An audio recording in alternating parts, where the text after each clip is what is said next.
Please. Hey bosses, welcome to another episode of Boss Please. I'm Jillian, as always, here with Meghan and Malynda. Hi ladies. Hello. Hello. So, how were you a boss this week? I literally had to think about it for a second. Wait. So I feel like ever since I sort of did this whole brand transition that I've had a lot of opportunities just kind of come my way, and I'm really excited to announce that I'm an influencer for the Nick Box. Awesome. So I feel like so boss about that because it's my first sort of, it's my first thing as That's like so good. a grammar, you know? As a what? Like a grammar, like an Instagrammer. Hashtag spawn. Is that a phrase? Grammar? I think I just created it myself, and I just went with it. Stop because trying I was to like, make grammar happen. It's going to happen. As a grammar. Oh my gosh. A grammar. Wait, so what does that make like people on Twitter? I just didn't want to say influencer Is because it tweeter? that irks Is that... me.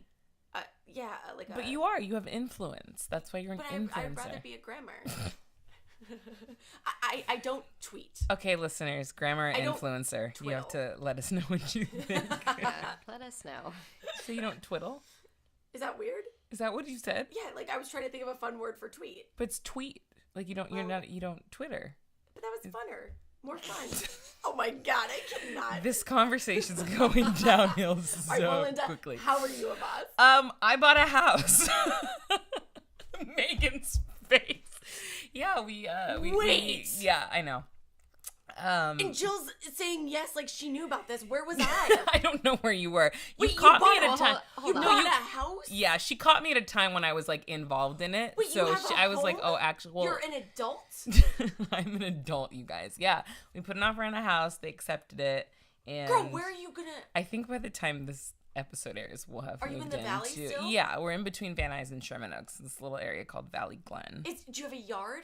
No, it's in a townhouse community. It's a 3-bed, 3-bath, and it has like it has a private garage and then another room in the garage. She's crying, you guys. Oh Isn't that so Yeah. amazing? And so the That's only reason we were like amazing. texting, because I was like, oh, do you need somebody to come with you? Because like I'm literally so anal and like I look at everything for when the inspection was happening. And yeah, I couldn't end up going. But I was just like, I caught her and she was like, oh yeah, casual drop. Like, by the way, we put in an offer on a townhome. I was like, oh my God. My first question was, does Cora have a place to run around? The dog. I'm like, I'm not concerned about her studio. I don't know whatever what she she's needs to gonna do. I feel like she's gonna be panicked. Yeah. Oh so my yeah. goodness. That is a boss Big deal. move. Big deal. That's so yeah, awesome. I'm excited. So I was a boss this week because I took care of myself and did some expensive medical things that needed to be done. I got an MRI. I fell a long time ago on my knee, and my knee has been like a swollen balloon for the past probably 5 months. And I'm like, I'm fine. Like, nothing's wrong. Turns out there is stuff wrong, and I'm in physical therapy, and it's the first time that I've done physical therapy. So it's kind of like really nice. Like twice a week I get massages, and like I have to work out a little bit, but you know, I'm there for the massage, girl. That's I love amazing. it. Jill keeps trying to set me up with like all her PT like people. Oh my God. I literally text her and I'm like, in my doctor's office, that there's like so many interns that are just so hot. And I'm literally like, Megan, like there's this one guy, so nice, no wedding ring. Like, do you want to just come with me to my next appointment? Like, I'm all for being a team player in this situation. But you know, like maybe next time you can come with me. Next time I will be your support system for that. So on this week's episode, we are so excited to welcome Mandy Teefey, who is the executive producer, one of them, of the Netflix show 13 Reasons Why. She also happens to be Selena Gomez's mom. It's like she's just such a boss lady. Absolutely. But for our kind of real talk segment, I wanted to sort of relate it back to 13 Reasons Why. I was bullied in elementary school, in middle school. It was a really hard time for me, and sort of watching the first season and the second season kind of really like brought a lot of stuff up that I don't think I ever processed or thought, you know, how could that like change me as a person? Yeah. So I was kind of curious, did you guys have a similar experience, and how do you think that shaped you into the adult that you are today? You know, I think when I think back during that time, I don't think I was bullied, but when I think of it now, I'm like, that totally was bullying. And it's interesting what you allow people to say to you and do to you when you're younger and you don't really know any better, and then when you think about it, like if that happened to me now, oh, I'd call somebody everything but a child of God. Like I would be so upset because it's so hurtful how kids can be. But from my experience growing up in a predominantly white community, the comments that I would make that get made to me, now that I think about it, I'm like, God, that was so hurtful. You know, like, oh, you don't sound black. Like, it's like, I didn't know what to say to that then, but like now I think about them, like that's so demeaning. And what does that even mean? Right. You know what I mean? Because I talk like I'm educated because I am. You're saying that education is synonymous with white people and black people aren't allowed to be educated. Wow. So when I think about them now, I'm like, that totally was bullying, you know? But as far as like with the bullying that you see in 13 Reasons Why, I feel like I never saw that or even witnessed it. But I think we all have different degrees of that type of stuff. I think kids, when we were kids and also now, man, it is just, I don't even know how we all got through high school. And I could completely relate to 13 Reasons Why. I didn't really have much of an issue in elementary school, middle school, but when I was in high school, I was definitely bullied, but not so much in the hallways. It happened like at home. I would like wake up to calls at like 2 a.m. and I would be all like, you know, sleepy, and I'd answer, and it'd be from a block caller, and these girls would be like, you have no friends, go kill yourself.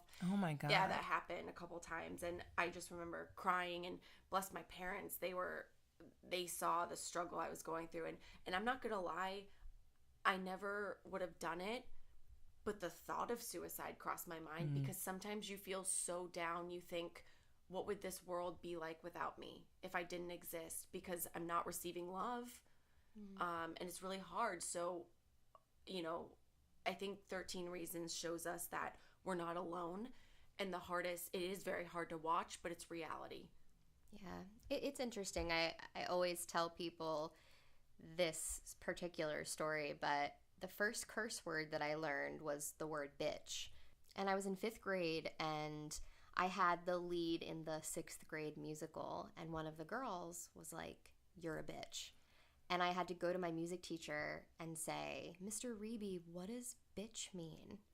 And then that led to a whole conversation with the entire cast, and it was like, you know, we shouldn't be using these words and whatever, and the girl had to apologize in front of like everybody. It was like a whole thing. But my big thing with watching 13 Reasons and also just like reading the headlines is that I am personally thankful that I did not have social media when I was in school. You know, we had AIM, instant message, so we would like get home from school, log right onto the computer, and like that's sort of how we communicated with people, and you had to be online, and it was like a whole thing. And you know, you probably only had one line at your house, so you had to be on, and your parents couldn't be talking on the phone. It was like a very short window. And again, like there was a lot of bullying over that as well. And I just can't imagine kids having such quick access to Twitter and Instagram and creating fake accounts just to make people feel bad. And we see these kids that are literally committing suicide in our country because of bullying.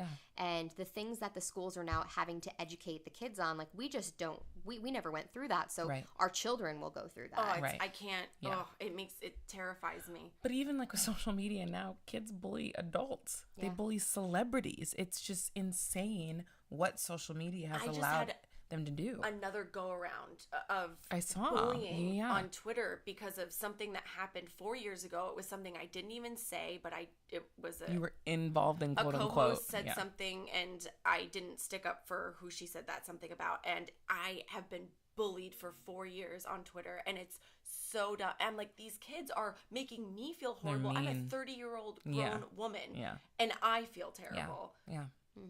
I can't imagine what these kids have to go through. I know. Yeah. Well, we're going to continue this conversation when Mandy comes back. And, we have a lot to talk about. Yes. We'll see you in a bit.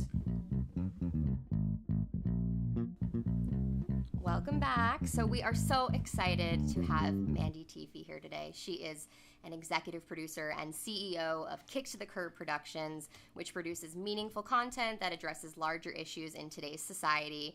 Started out her career in Dallas, Texas. Love that you're a Texas girl. She produced numerous commercials and music videos, ultimately winning an Addy for her work. After managing Selena Gomez's career for years, she formed her film and production company and now she executive produces the hit Netflix show 13 Reasons Why with anonymous content and Paramount TV.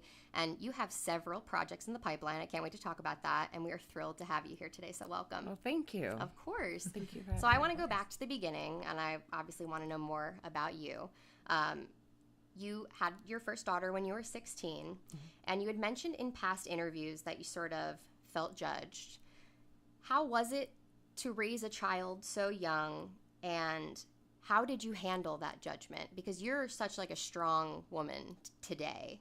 A boss. That's well, why we You're have you on truly this a boss, podcast. It's true. I don't know if I'm strong or just stubborn.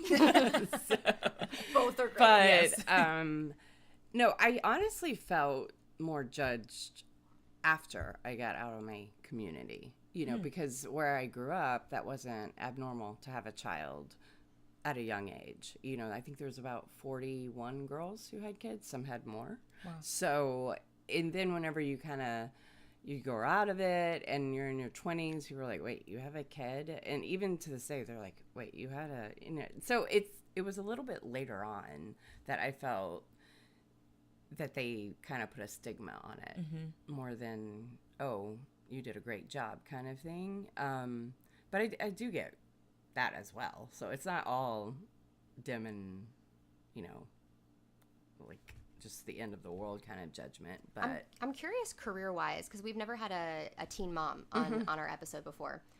What was it like? Did you have to put certain things on hold, or did you have a support system that was able to care for your child? Or, how did that go with sort of you launching your career? actually, no, my mom actually happened to be a stay-at-home mom who babysat for a living.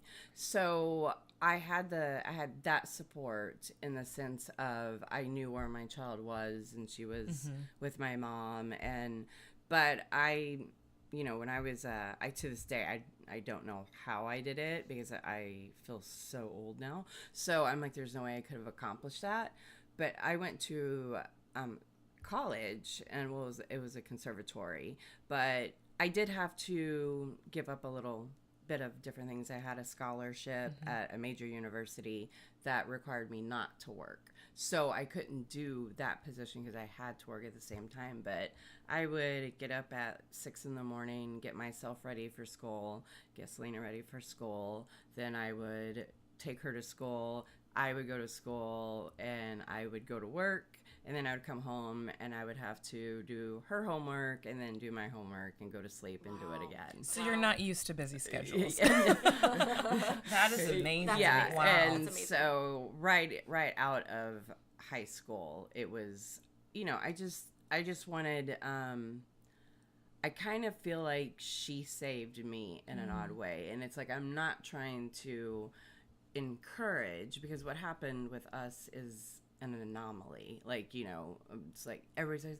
oh, go speak about teen pregnancy. And I'm going, my child's a superstar. I don't know that I should, I see. send the wrong sure. message Sure. or, But when I got pregnant, I had no goals. I didn't really care about much. I was getting suspended from school. I was, hanging around the wrong crowd. And then when I got pregnant, I was like, oh, I have another person depending on me. I've got to straighten out my stuff. So then I ended up graduating with honors and was prom queen. And I'm only mentioning that because it does get you scholarships. I think that's fantastic. I love that. That's I love wonderful. that.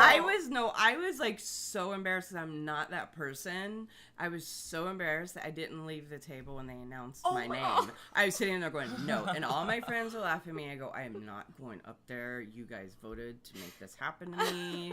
And that's hysterical. Yeah, and I went up there and the girl was all excited. Where do you want your crown? I'm like, can you just stick it on my head, please?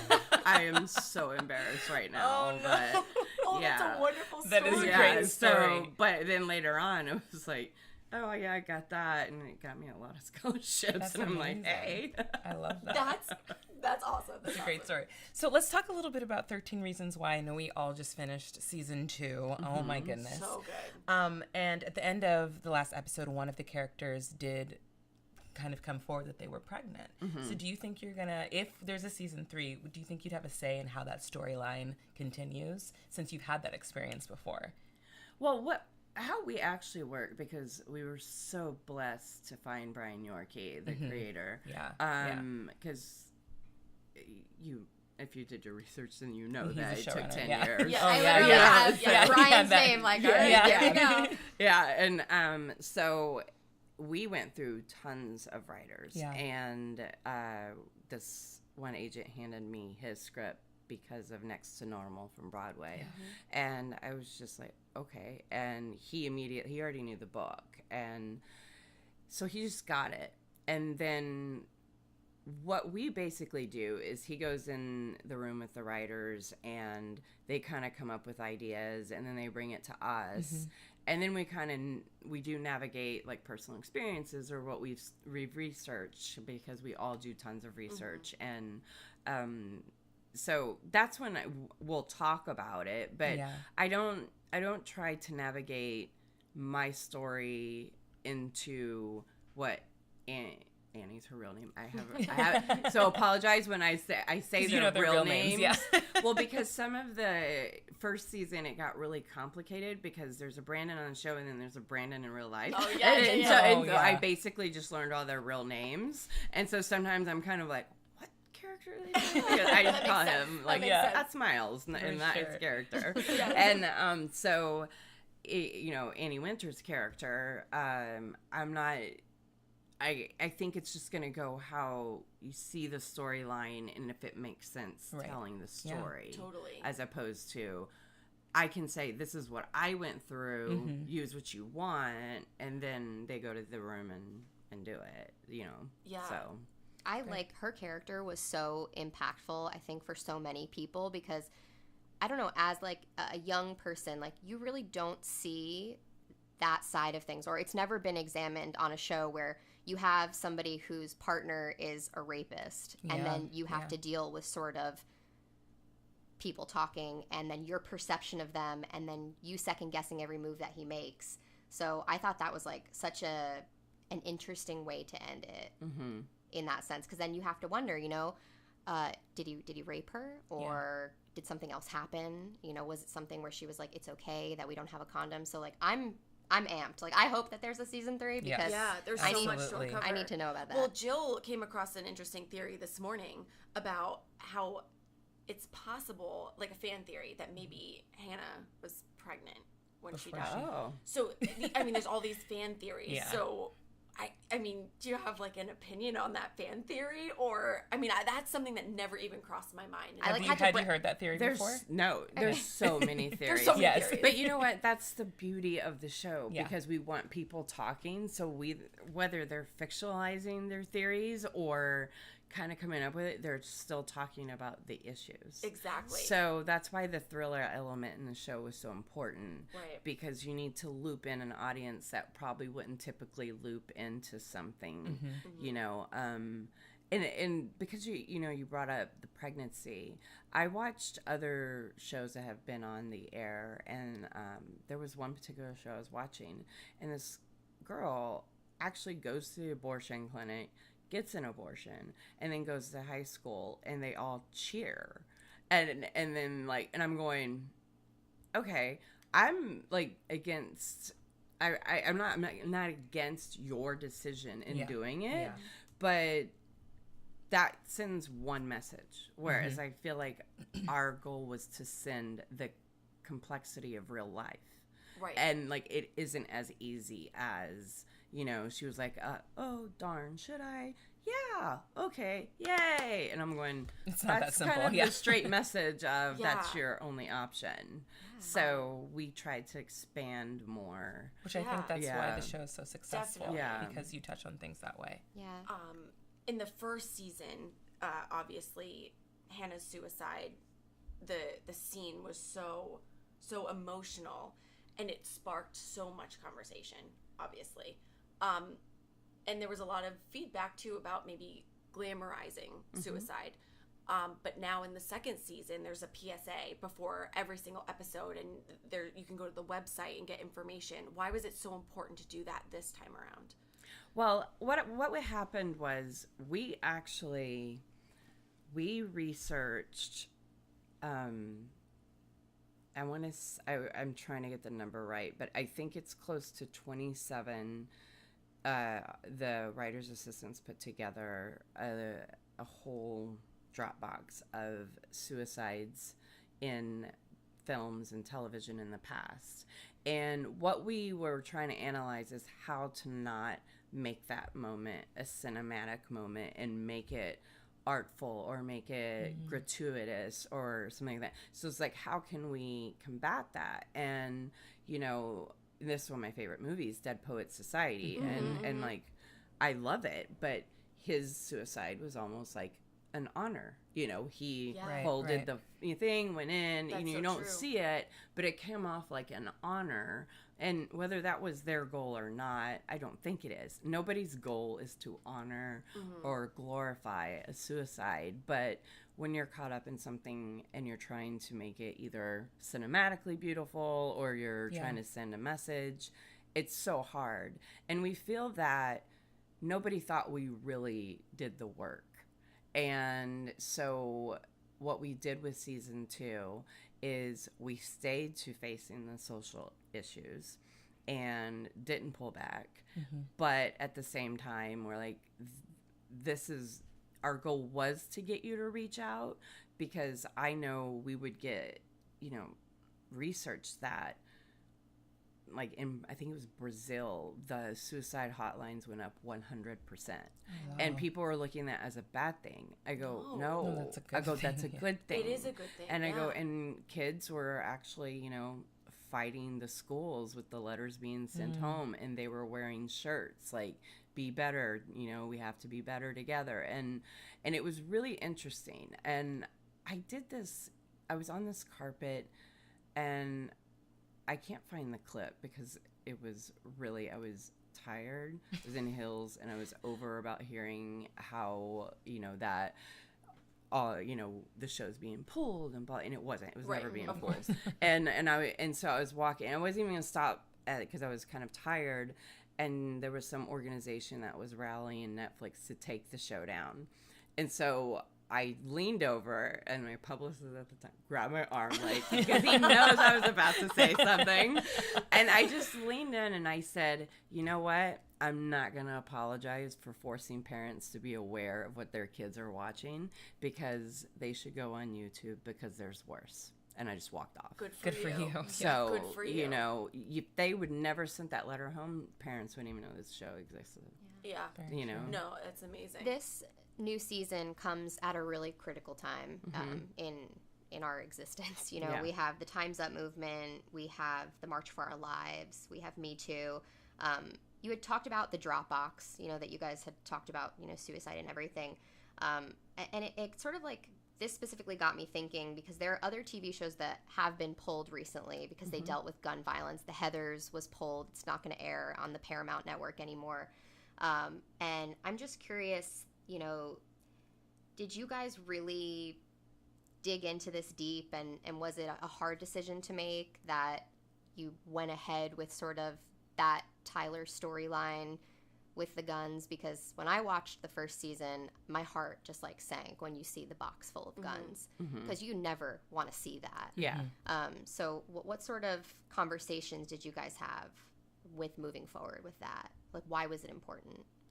Well, it was important because, I mean, if we just talk about this year only, you know, there's Of course. more shootings than there has been weeks in our schools. And at one point, you know, I'm actually starting my own charity, and it was going to be I'm partnering with another charity, but they're splitting over into at-risk children. And I go, at a time, that was a specific culture. That's not the issue anymore. All of our kids are at risk. Yeah.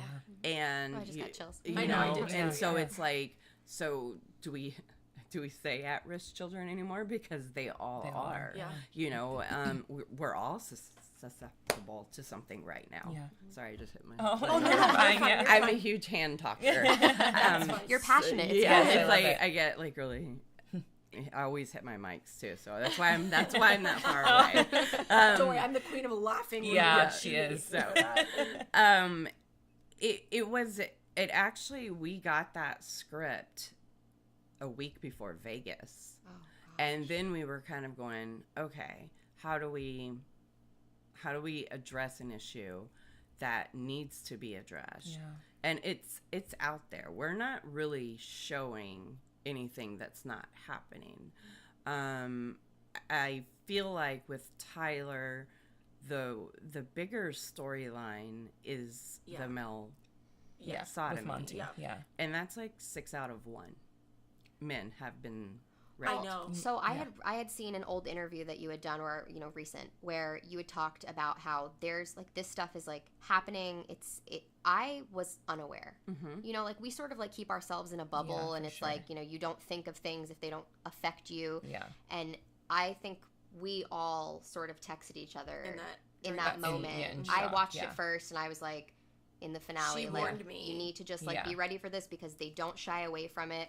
But like why are we not hearing more about this? We're just not hearing about it at all, especially with men. But men in general, we don't hear about their situations. Yeah, I mean, I feel, there's still, as far as we've come as a society, there's still a stigma to that of, being, I mean, if you're not homosexual and that happens to you, and like I still feel there's a stigma against homosexuality. It's just so, and we've come far because we live here in California, and I mean, but honestly, and I always try not to say anything about politics, but like Proposition 8, it didn't pass here, and I'm like, really? Here is the pace, and so it's just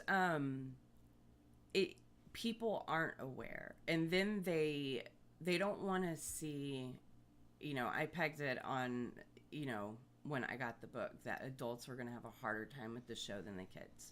Because they live it and they see it. And so as a parent, I could see how sitting there and watching this and going, you're putting, this isn't my kid. That hasn't happened to my kid. You don't want your kid to be any of these kids. You don't want to be the parent who missed that moment, even though it's never anyone's complete fault. It's just, let's show you what's happening and talk about it. I don't understand why that's a bad thing as a parent, because there were things that, me and Selena are 16 years apart, and I don't know. I couldn't imagine 30, 40 years apart not understanding what my kid goes through. And because they're afraid to talk about it, just like it took so long for the Me Too movement to happen. So with those scenes, though, that are very graphic and a little harder for the audience to watch, I've done a lot of acting, so I can't imagine for the actors how hard it is for them. Do you ever provide counseling for them after those scenes are finished filming? Oh, yeah. No. We, from season 1, they all had therapists. Okay. We have parents or victims on set that consult. They can have it after the show. And then if we feel like the day is getting rough, because the actors are so dedicated to getting the message out, that there were times where like, okay, we're cutting for the day. Like, you're going home and you're taking a break, because they're on the, it was like so, it was so sweet. Like, first season, they were like, thank you so much for letting us be a part of it. I'm like, you're the one getting on that stage every day, going through this. My emotional and everything is protecting you guys and making sure you're okay. And the 10 years it took to get here, I go, you're honoring me and Jay, the author of the book. I'm like, so yeah, no, we even have dogs on set that they can go and I love that. That's I love so that. It's yeah, beautiful. Yeah, and it's just, first season nobody knew we did all that. So second season, that's why it was important to say, here are the resources, because we did touch on more issues than suicide in the second season, and you just needed to kind of open that door. That's great. Going back to the Tyler scene really quickly for a second, I was reading an article, and what you had said was so prominent because it was hard to watch that scene. But then you said in an interview, well, it should be just as difficult to watch the scene with Hannah and Jess, getting raped. And I think that struck me. I was like, yeah, 100%. Like, why are people, saying what they're saying about that scene when it's just as bad. It's just as bad. Anyway, I just want to point that out because that really resonated with me, and I was like 100%. Yeah. First of all, you can't make Catherine look ugly. I'm sorry. It was my gosh, she's gorgeous. She's gorgeous. So when we were doing the suicide scene, it was just really one of the other EPs, Catherine, and the director and the camera guy. And what I felt was, because this had been sold a few times, and we would pull it when it started coming down in creative. So we would walk, and it was sold in different ways.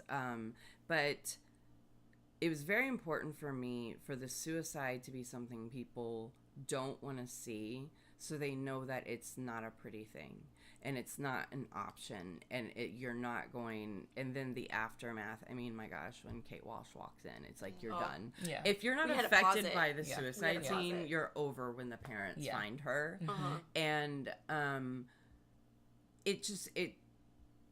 when you see something visually happen, it's more impactful than reading it. It's more impactful than talking about it. And what I had found for years during this process is that kids would kill themselves, and then other kids would get online and say, "You dumbass for killing yourself." And I'm going, it can't be taking pills and going to sleep, because then it's a sleeping beauty and it looks like an option. And at one point I got so frustrated that I wrote like the scene. I like literally wrote, and not with this group. Once when I got with this group and we all came together, everybody was on the same page on why it was so important to show it. But when I was trying to get my point across, I was just like, I wrote it, and they probably thought I lost my mind. But I'm like, you're not listening to what I'm saying. You can't, to me, that's glamorizing it by hiding it.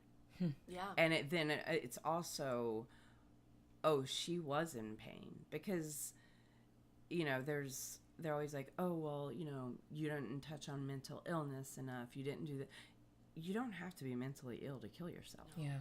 And especially our kids, they go through things that, I didn't have social media. We were just talking about it was that. like, We were just talking thank about that. God. It's like, it rolls off my back because, I've been dealing with it since when it was on the Disney Channel. That's when it really started, affecting people. But I couldn't imagine being a kid, and when I was a kid and all my friends went roller skating and they didn't invite me, and I just aged myself by saying roller skating. I didn't say to the mall, the beach, whatever. I didn't have to see all their videos online and how much fun they had and like rubbed it in my face. Like, oh, bummer, I missed it. I don't see it. Yeah. And I think that's kind of why, and I use this a lot, the documentary Bully, by a bully, people who are already against bullying are the ones who are going to go see it. So we need to make this something that you're not, oh yeah, what the story is about, but we shot it so real and relatable and then use the musical element to make it a little cooler. It brought in people who wouldn't have typically watched our show, kids. Right. And I've had tons and tons of letters, like, I've done this, I've done that. I go, I did it. I mean, I'm sure if we all wear a camera around in one day, we'll probably do 15 things that we look back and go, oh, that was shitty. Totally. I didn't mean to do that. I loved that part in season 2 where it shows that Hannah bullied and before she moved to the new school, I was like, wow, that was a great storyline too, because we've all done it. We've all done things we aren't proud of, but it doesn't change your heart or doesn't make that person any less of a person, you know? So that was good. It's either a defense mechanism. I mean, you don't know where it's coming from until you know that person, right? You know, and people just don't take time to know people anymore. And that to me, I mean, I spend a lot of time trying to get to know people, and my husband swears I'm gonna like die on the street or get beat up because I'll stop and just like talk to anybody, and I'll be curious. I'm like, oh, why? Well, okay. It's like there's really no judgment because everybody is so different. Yeah. And that needs to be shown that, yeah, we're all people, and just because we don't agree on one thing, you know, it doesn't make us bad people. Yeah. Right. You have a good heart. Of course. Yeah, you can still have a good heart. Yeah. Yeah. Agreed. Yeah. So Selena and you both work on this project together. What is your work dynamic like? Because you obviously had managed her career for years, and this was, you know, a book that she had read, and it really impacted her, and, you know, you both decided to move forward with the project. So what is it like working together in that capacity? Actually, I really feel like the producing was a lot better than management. And we had, you know, the media loves to, like, make me way more exciting than I am. But, well, actually anything more exciting than it really is. But we had never had planned on managing her forever, you know, because it started getting kind of, when she was younger, it was different because we had to be on set with her. We might as well, like, be the ones taking care of her because we care the best. But you know, what 20-year-old wants their parents to say, you know, so they call managers and they're like, can you go get me, a car and bottle service and blah, blah. Like, what 20-year-old wants that, you know? Yeah. And so it started kind of getting where she was growing up and leaving, and she's really kind of aloof. Like, she just wants to live her life because she's always on. And we would end up just spending time talking about business instead of being a family. And one time, like, I was like, okay, so this is mom, what the hell were you thinking? And then I go, this is manager, okay, this is how we fix it. When in reality, as a mom, I don't want to fix it. Like, you need to learn your lesson. So it was just getting a little too blurred. Yeah. And so on this, when you're producing, it's all just creative input, and she still gets to live her life, and I still get to, like, live my life, and we're not embedded, and, you know, we don't really talk about much when it's, you know, we're hanging around because we're in meetings talking about it, and so there's nothing to talk about. Yeah. That's I mean, great. that just, it just works better in that capacity. But that was actually supposed to be a transitional piece for her out of the channel. Because there's like really no roadmap to, you know, for females. It seemed like the guys got it right, you know, like Ryan Gosling and Justin Timberlake and, you know, so and Shia LaBeouf, they all seemed to work on the channel, disappear, and then come back. And so they seemed to be getting a break, but none of the other kids girls really were able to do that. That's why the show is called Wizards of Waverly Place and not her character's name, like Sunny with a Chance or Hannah Montana or Raven or interesting. How am I? Lizzie McGuire. I'm forgetting who Hillary Duff is. So they actually wanted the character's name to be the name of the show, and we said no. Oh wow. We go no. We want an ensemble. So she can not be pegged as that as hard as the other people have been. That's interesting. I love that, though. So you have a 5-year-old. You talked about her, Gracie? Yes. So how do you balance being a mom to a 5-year-old and your crazy work schedule? She has an amazing dad. That's makes great. all the Yes, you're right. End of story. because I can't work out of the house. Because first of all, our house is a disaster because we still haven't been able to move in. But he can, and then so I moved into an office space. But we just sometimes there's weeks that I have more time, and then like I can take her to school. But I like to work really early in the morning and when nobody's around in the office to get the emails done, because then your day is just full of emails. And that's all you end up doing, and you don't get anything done. So the school is 2 hours away from my office. And with him, it's really close, but with traffic, it's like 45 minutes. So it's, and he has more employees than me. So, he can actually, depend on his, I have awesome employees, but at the end of the day, my creative, they have to wait on me before they can lock a script or they can lock that. With him, they all know it's music and this and that, and they can figure it out in booking. So it's a little different in management than it is in production. Yeah. So, and we also wanted to know, like, can you talk about any other cool projects coming up or anything you want to? Yeah, we have some really exciting projects. I'm currently working that's in production. It's a documentary on nature versus nurture.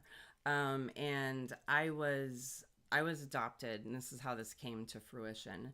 I was adopted kind of a little bit under the table, and I always felt a little bit out of place, but I never felt not loved. Like, my parents are my parents now. And to not give everything away. I always wondered why I felt certain things that were normal in my neighborhood, like, my aunt getting beat by my uncle. Nobody would stop it. It just happened. And I was like 8, and I'm going, this doesn't seem right. But, and the fact I was congratulated when I was pregnant, I'm like, this doesn't seem right. Like, and then why was I so hell-bent to get out of that world and give more to my kid? And, I wasn't encouraged to go to college. Nobody cared. I don't even know if my parents went to my graduation. And it's not because they don't care. That was our culture. That was our city. It was like, I lost, when we started doing the documentary, from the age 8 to today, because I did lose one of our clients 2 years ago, Christina Grimmie, to gun violence, and Corey Monteith, so, but we started calculating. It was 37 people I have lost from the age of 8 to now, to overdose, suicide, or violence. Wow. That's not even natural deaths. I left those out. And I witnessed some of them, and them, like, there's a bunch of, addiction that runs through our family, and it's not in my bloodline, but I should be with, 5 kids back home, not having any,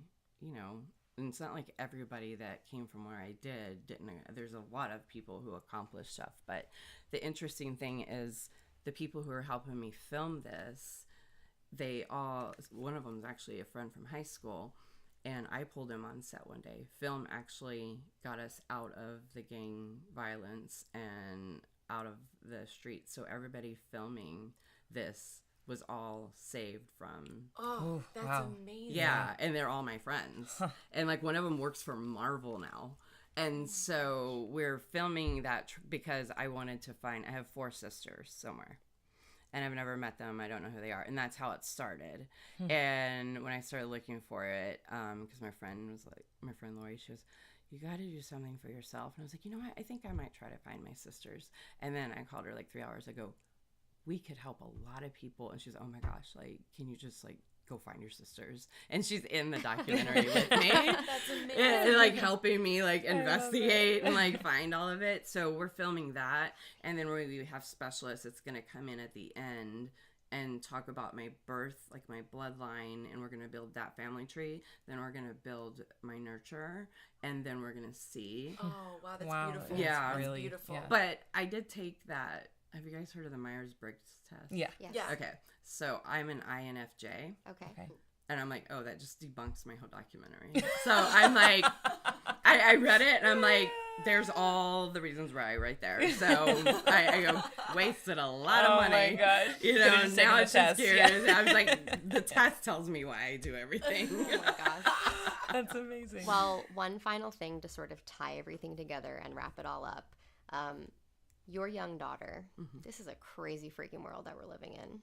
What do you hope for her, and what do you hope for other children that are going through things right now and seeing things that we were never exposed to when we were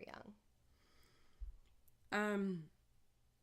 You know, with my younger daughter, I always say we live in a bubble in this town, and what's normal is not normal, and you don't realize it until you go out into the space.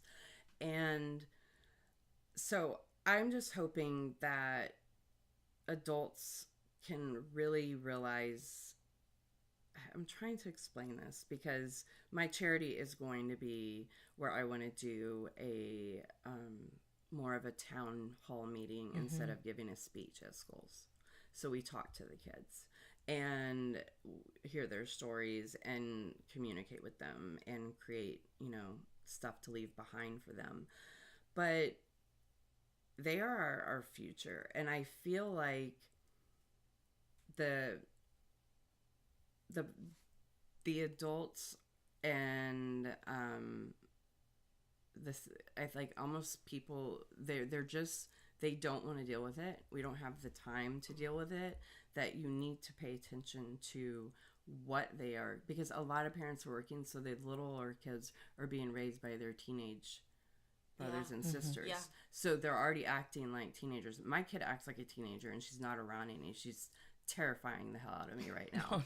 But she's so smart and she's so intelligent, and so my concerns are a little different with my kid than the other, the kids like out in the Not in LA. the real world. I have different concerns for my kid. Right. But yeah, I just wish, they wouldn't be so scared to talk. Yeah. And that they could just go to school. I mean, my gosh, it's a simple request. it's why is it? I mean, when I was in high school, there was shootings in school. I mean, people would pull out guns and you wouldn't even stop doing your work. It wasn't a bad thing. So now it's like it's bringing in the forefront, and everybody is kind of seeing it. And honestly, it should have stopped when the elementary school got shot. Oh, yeah. Hands down. Absolutely. Like, and I am not against guns. I am against the kid getting an AK-15. Exactly. Right.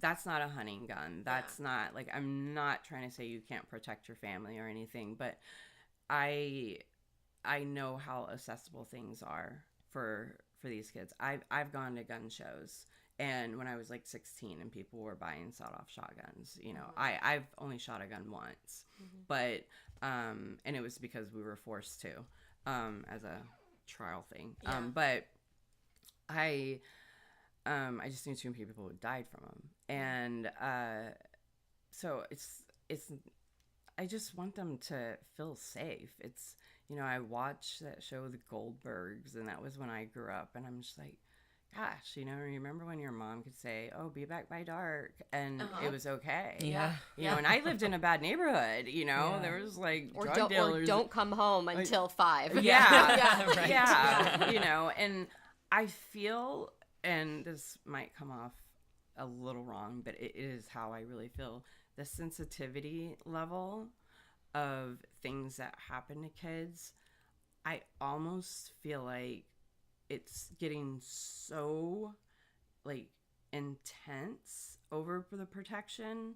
It's like we're handing this tool to parents to communicate with their children, but there's such a fine line of helicopter parenting and being a parent. Yep. You know, I always told Selena, you can tell me anything. You don't have to tell me everything, but I promise anything that's happening to you or your friends happen to me or my friends in some capacity. And it's, you know, watch the signs. Obviously, if your kid's coming home stoned every day, that might be a problem. They smoke the joint, don't throw them in rehab. Of course. Yeah. You know, Right. it's like, Right. talk about it. It's like, I so completely agree with you. that I'm probably not wording it completely No, right. No, we get know you. I get exactly you what for you're sure. saying, Like and the I proper totally terms agree. are, I it's totally like agree. everything is so amplified. Yeah. The paranoia, I think, at some point is going to backfire. Yeah. And so we just need to invest more in them than we do ourselves. Yeah. Amen. I love that. Yeah. Well, thank you so much This for was so Yeah. great. I'm so Thank glad to you. have you. what a great Thank you. combo. You know, you're pretty active on Instagram, right?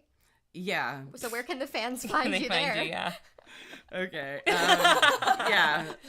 It's at kicked the number 2, the Curb Productions, on Instagram.